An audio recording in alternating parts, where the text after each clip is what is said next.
From 1861 to 1865, the United States was locked in a bitter civil war. How did we get to this stage? One cause that you studied well before the break, the root cause, slavery. And yet, the United States had existed for nearly 100 years by the time the Civil War erupted. How was it that the Civil War hadn't come sooner? Something must have happened in those years just before the Civil War started. Let's take a look. Take a look at the image on the screen before you. It's something you know well. You've explained it to me many times before. By the way, hold up one or two fingers to show whether this is a primary or secondary source. It comes from the 1850s. Think to yourself, what is this? You know it. It's the cotton gin. An invention by Eli Whitney, whose purpose was to make the cleaning of cotton a much simpler process. As you know, cleaning cotton was very difficult. Its sticky green seeds had to be painstakingly removed by hand. The cotton gin, well, that simplified it. It made it much easier and saved a lot of labor or work. And yet, something happened, as you well know, that Eli Whitney, the inventor of the cotton gin, had never imagined. Think to yourself, what was the consequence of the invention of the cotton gin? I bet you're thinking, it allowed slavery to spread even further across North America. Before the break, we discussed how the United States had managed to stay together for nearly 100 years before the Civil War erupted in 1861. And one of the ways that the U.S. held together was through compromise. Those compromises had to do with territory, as the United States had gotten bigger, had acquired more land, first from France, later from Spain, and from Mexico. The United States had to decide what to do with those western territories. Many people in the North in particular feared that slavery might spread into the territories. Think to yourself, what again is a compromise? And how is a compromise different from, say, just agreeing on something? Remember, in a compromise, both sides reach an agreement by giving up something. Now let's think, what was that compromise?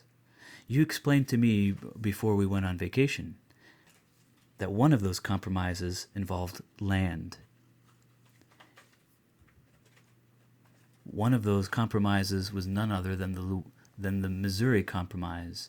The North agreed to give up land in Missouri, which would become a slave state, and, of course, the South agreed to give up a newly created state, Maine, which came from Massachusetts.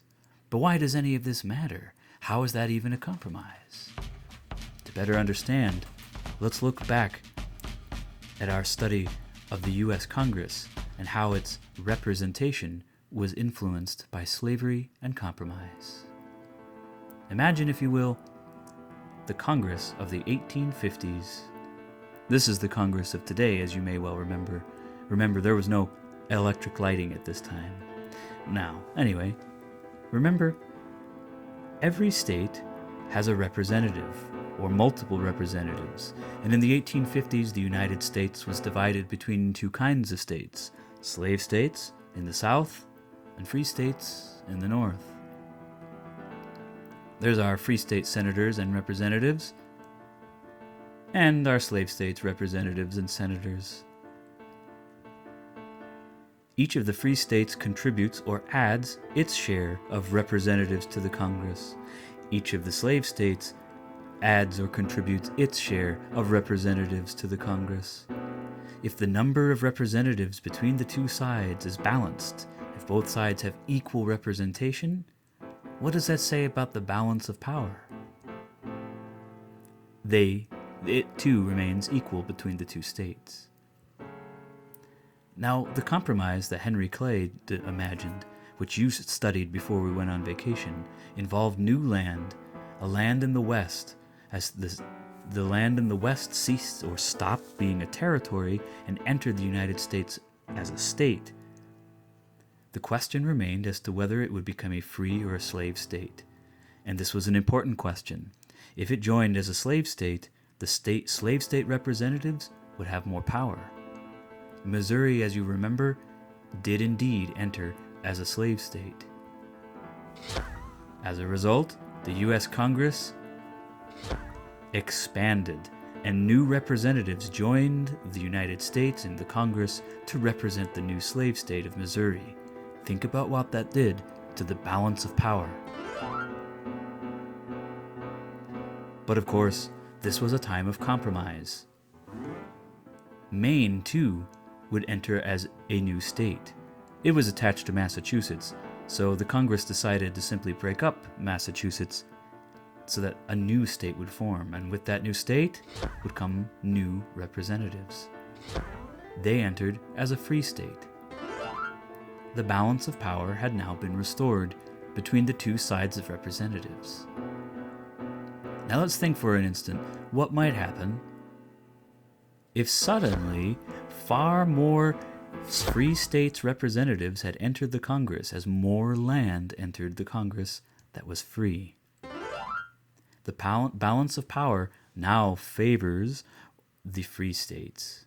Think about what free state representatives might do with that power. Hey guys, let's end slavery. Cookies. This is exactly what the slave state representatives feared the most. Now, in our thought experiment, imagine what would happen if suddenly a large number of slave states entered the Union, entered the country. With them came new slave state representatives.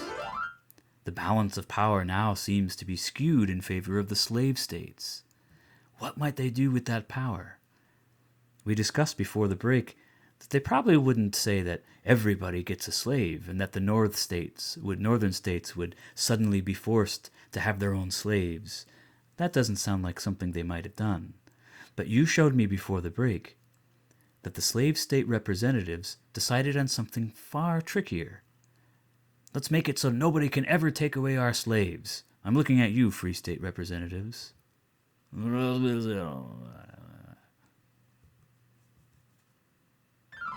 Now, in our thought experiment, to the rescue came a dozen Cookie Monster free state representatives, and now the balance of power seems to be skewed in favor of the free states. This was the situation that the United States faced in the years leading up to the Civil War. Slave states felt overwhelmed by free state representatives. Think about what they might have said, seeing that the balance of power was no longer in their favor. That's it. We quit. What does that mean? What does it mean to quit? What does it mean for a state to quit? Think to yourself of the vocabulary word that we've covered. It means to break away from. Secede, of course, is what I'm thinking of. But that wasn't all. This was the state of the United States in the 1850s. A number of compromises had kept the country together. Then came 1856.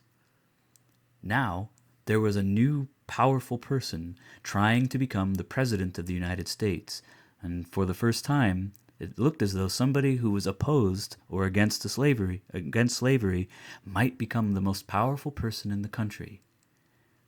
This was a tense time. Let's review what we talked about just before the break and how the 1856 election helped shape the events that led to the Civil War. Remember, we discussed our background knowledge. What is a political party? Something that we'll need to know to understand this. It was a group of people, we decided, with the same political beliefs. Political beliefs means beliefs about government.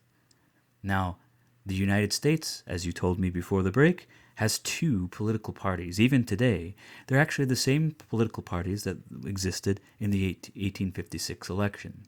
The Republican Party and the Democratic Party.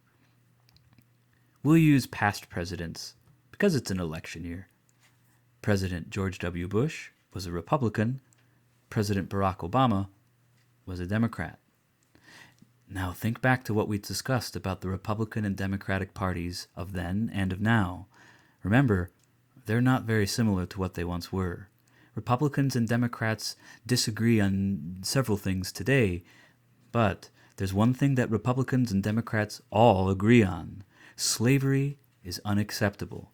This is no longer an issue that divides the two political parties today. So forget what you know, at least for the moment, what you know about Republicans and Democrats today. They were two very different parties. Although the names of the two major political parties are the same, the parties' ideas are not the same as they once were. Hey, by the way, look at that sentence. Although it's got a conjunction at the beginning, looks like a dependent clause, comma, independent clause. It's a complex sentence.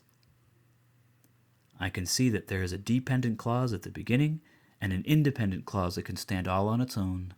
The parties' ideas are not the same as they once were. Independent clause, that's what that one is. Imagine if the part in yellow were to be announced by Beyonce on television. Ladies and gentlemen, although the names of the two major political parties are the same. Well, that's an interesting idea, but what of it? That's how we know it's a dependent clause. Anyway, back to the 1856 election, and what a doozy it was. We discussed that it was an atmosphere of tension and anger. These are our candidates. First, Colonel John C. Fremont planting the American standard on the Rocky Mountains. He was none other than a Republican, and his motto, free speech, free press, free soil, free men, Fremont, and victory. That's right, the Republican Party. Oh, wait a minute. You caught me at it. That's bias. Let's try presenting this in a way that doesn't favor one side or the other. Just a plain old Republican. And the other contender? James Buchanan and his partner, John G. Breckinridge, from the Democratic... Oh, I did it again. Sorry. There's that bias. Watch out for it. Just a plain old Democrat. Think about what you learned just before the break, how tense things were. Republicans, such as the artist of this cartoon, this political cartoon, tried to show the Democrats under James Buchanan as riding the beast of slavery across the United States. Whose perspective do we see? Remember, there's James Buchanan on the slavery dragon. This is the Republican perspective. Think about what the Republicans were trying to say about the Democrats.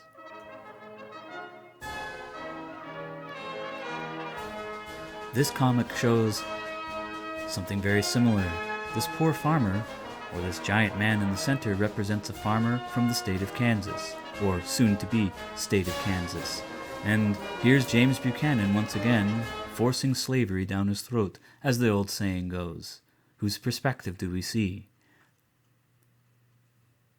This is the Republican perspective. There's the Democrat, James Buchanan. The Republicans tried to present the problem like this. The Democrats allowed or favored the spread of slavery across the United States into the Western territories. This is something that Republicans found unacceptable.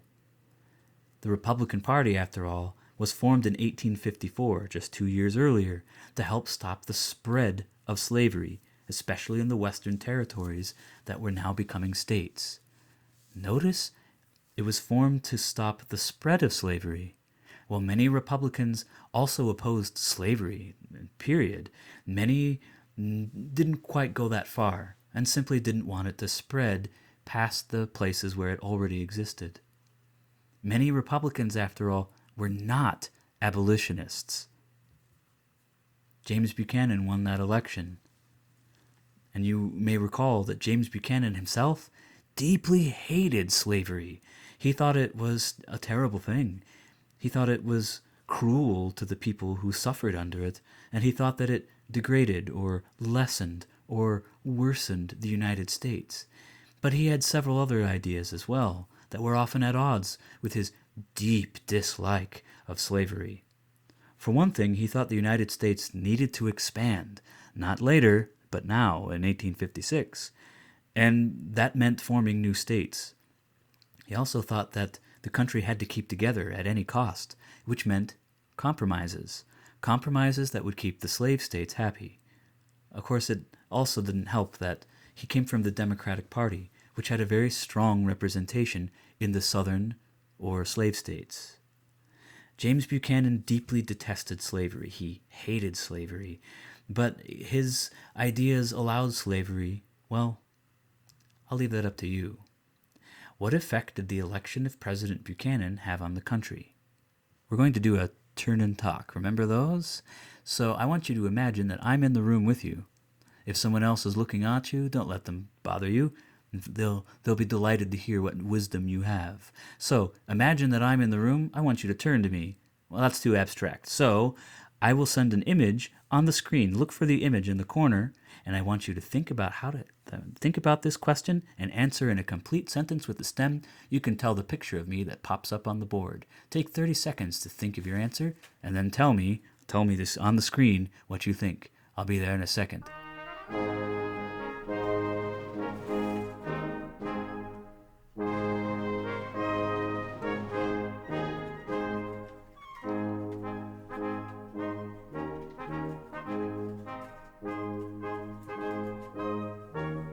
I'll bet this is what you came up with.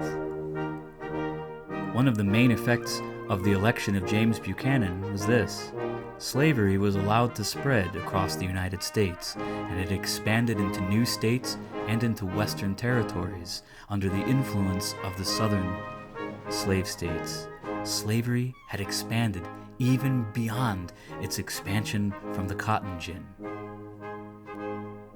This was a powerful election. James Buchanan, the Democrat, against John C. Fremont, the first Republican to run for President of the United States. You saw this comic at the beginning of our presentation. It was trying to present a particular mood, a feeling, an idea, an atmosphere. Look at the two candidates, Buchanan on the left and John C. Fremont on the right. The cartoonist had something very special in mind. This was a very challenging election, and people's attitudes were often quite edgy, quite on edge. Many people were very tense about the issue of slavery and its expansion. So much so that even our representatives were attacking one another in the U.S. Congress. This engraving from the time, think to yourself, primary or secondary source? This engraving from the time tells the story you learned before the break of Preston Brooks and Charles Sumner. Preston Brooks was so enraged by the anti-slavery, the abolitionist speech that Senator Sumner had just given on the Senate floor, he calmly walked across the floor, picked up his cane, and beat Senator Sumner, placing him in the hospital. He suffered injuries that affected him for the rest of his life. Now think about these two men and what they believed. Which one was a Republican? Which was a Democrat?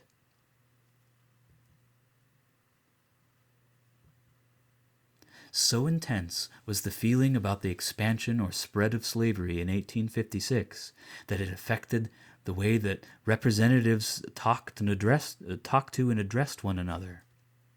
That wasn't all. In those western territories of Kansas and Nebraska, the settlers were often so tense and often had such powerful feelings that they began to use violence against one another to settle their disagreements. This was a time known as Bleeding Kansas. During this crisis, slavery supporters and opponents, or people against slavery, often are attacked or even killed one another because of disagreements about the spread of slavery in states like Kansas. This was a powerful election, and it was a tense one. John Fremont didn't win, but that wasn't the last of the Republican Party. Remember this guy?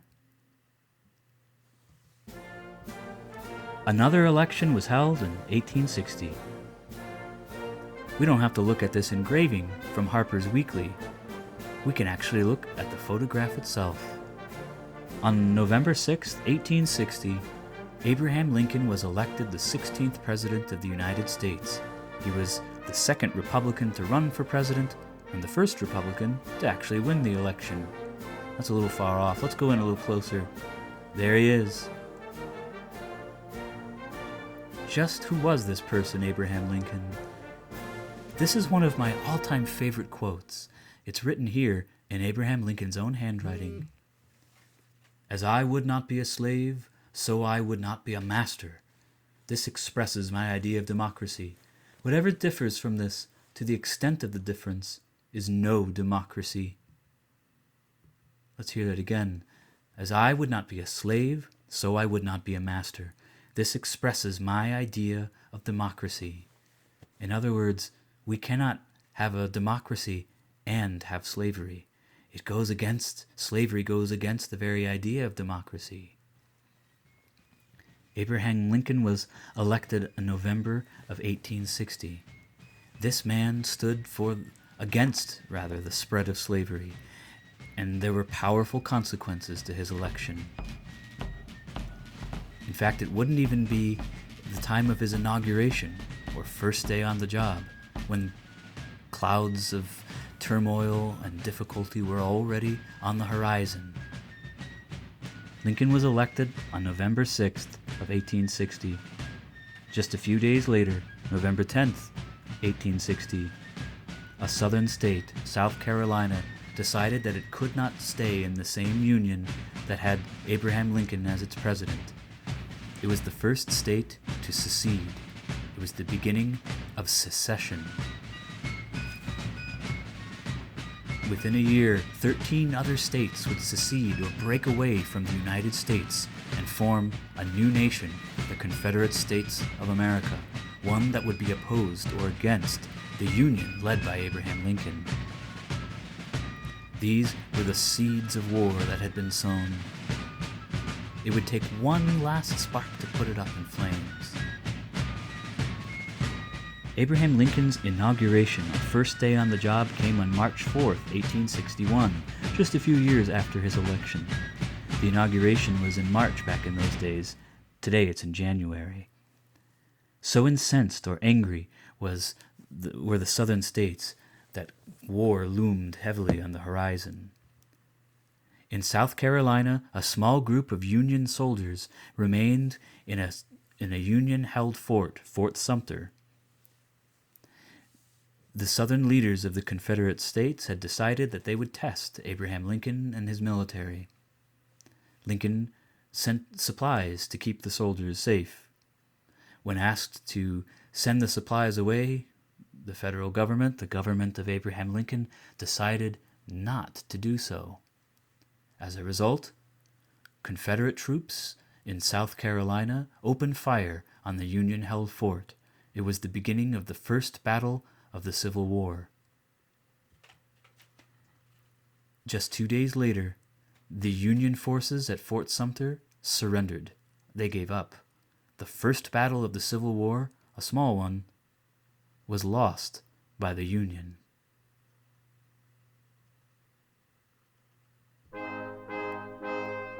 Now let's look at where we've been. The sparks of war. Think back to our metaphor. What does that tree represent? This is America in the 1860s, and it's growing in the soil of democracy. But as we've discussed, and as you've told me so many times before, the soil of democracy had been poisoned by slavery, by 100 years and more of slavery. The tree was not looking too good. Each leaf, each broken twig, each little scrap of wood represents a problem, a little piece that had fallen off the tree of America, and those problems lay around the ground just drying up in the sun, so vulnerable the slightest little spark could send the whole thing up in flames. I'd like you to draw again the sparks of war metaphor that we began before we went on break. Remember, each log represents a new problem. Add a log. There's our first one, Uncle Tom's Cabin, the book by Harriet Beecher Stowe that so enraged Southerners and so enraged Northerners when they learned greater details about the terrors of slavery. Another log on the pile, was none other than the cotton gin, something that was meant to save time and labor, but ended up allowing slavery to spread even further. Add one more log for that. Another log represents Frederick Douglass. He was both a runaway slave, a source of great disagreement between Southerners and Northerners. But Frederick Douglass was so much more than a runaway slave. He was a great abolitionist. Another log for the flame. The abolitionists, while on the right side of history, enraged Southern supporters of slavery, adding to the growing disagreement. Then, of course, was compromise. Add a log to represent compromise. Compromise is such a beautiful thing. It's one of my favorite ideas. It's helped me solve any number of disagreements. And yet, when it comes to slavery, I'm afraid it's something that doesn't help. Compromise only added to the pile of problems growing at the base of the tree of America. One little spark would set the whole thing up in flames. That spark finally came. There were other problems, of course, but that spark came in 1860. It was the election of President Lincoln. When Lincoln became president, with his views against slavery, Southern states and Southern representatives could no longer tolerate being together with the rest of the nation. That was the spark that set us off to secession, the beginning of the Civil War. It would divide the country between the Union and the Confederacy. Take a look at the image here. What do these two flags represent? What's that on the left? And what's that on the right? The South and the North, a nation divided. We discussed how it had already been divided for some time between an economy based on agriculture, or think to yourself what agriculture means, and industry, which means, I'll bet you already know. It was a land divided between slave and free states, between Democrats and Republicans. Although, more like this, mostly Democrats in the South and many Republicans in the North. Mostly anti-abolitionists, people against the abolitionists in the South, and many abolitionists in the North. Remember that not everyone was ready to allow for equal rights for everyone. Even people who were opposed to slavery didn't think that it should end everywhere. And even when we say slave and free states, we have to remember that it's a little more complicated than that. You'll learn soon that there were actually slave states in the North. But there should be no mistaking it. Every single Confederate state was a slave state.